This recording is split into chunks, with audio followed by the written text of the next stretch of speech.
Hello guys, welcome to my channel. आज हम लोग इस वीडियो में मगध साम्राज्य के बारे में पढ़ेंगे, मगध साम्राज्य के बारे में जानेंगे। यह जो मगध साम्राज्य है सबसे पुराना साम्राज्य है, सबसे पुराना राजवंश है मगध साम्राज्य। मगध साम्राज्य यह सबसे पुराने राजवंश का संस्थापक कौन है? बृहद्रथ।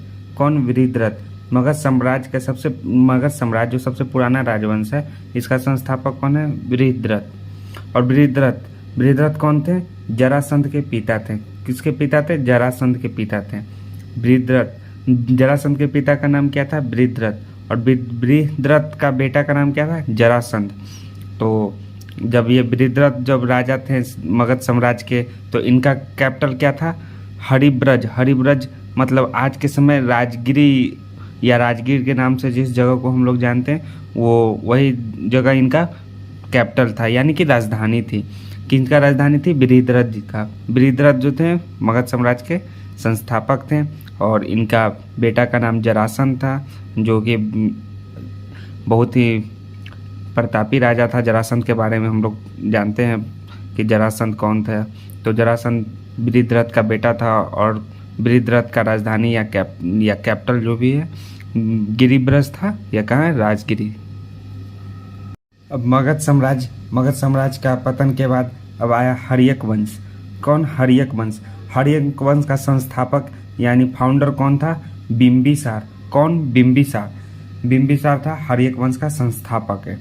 बिंबिसार और बिंदुसार में अंतर है। बिंबिसार जो है वो हर्यक वंश का संस्थापक है। तो हर्यक वंश का संस्थापक यानी फाउंडर कौन है?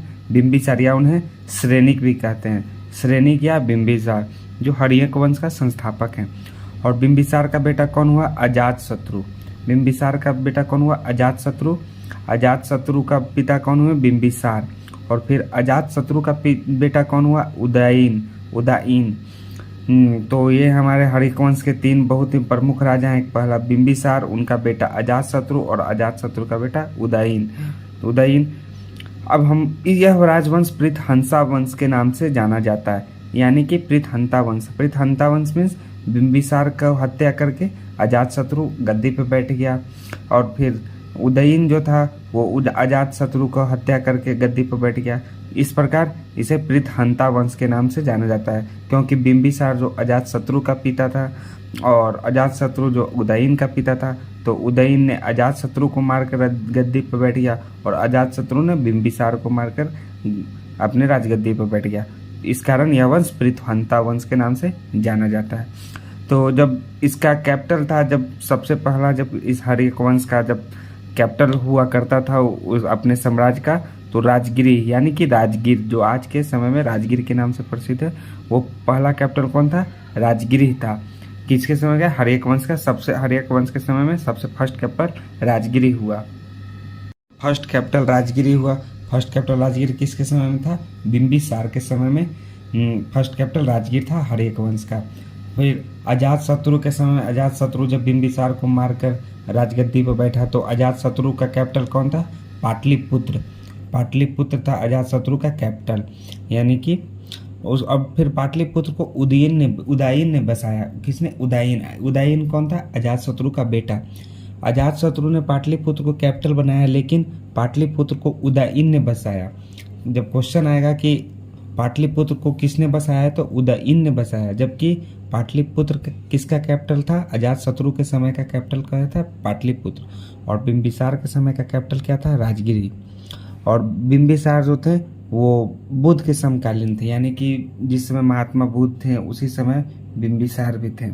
और बिंबिसार जो है इसने अंगराज पर कब्जा करके मगध में मिला लिया था।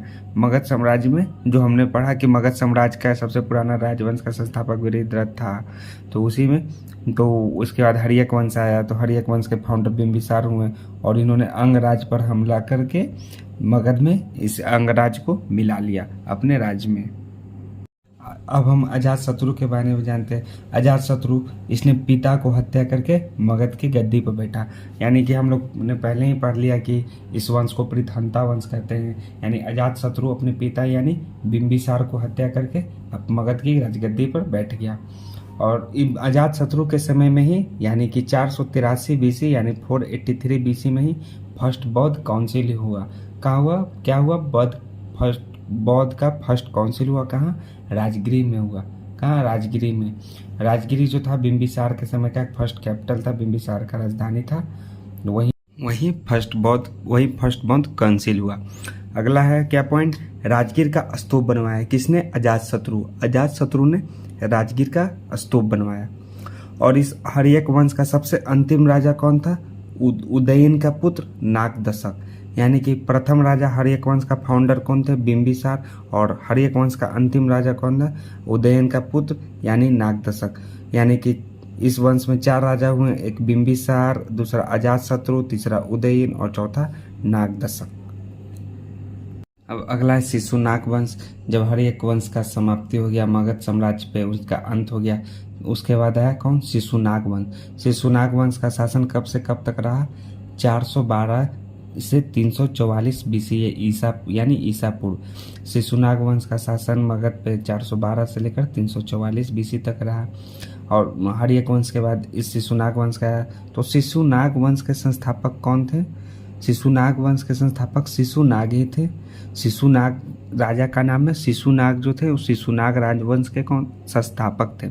और शिशुनाग जो थे 412 बीसी से 398 बीसी तक राज किए। किस पे? मगध साम्राज्य पे। मगध पे शिशुनाग ने शिशुनाग राजवंश की संस्थापना की और 412 से लेकर 398 बीसी तक उस पे मगध साम्राज्य पे राज किए।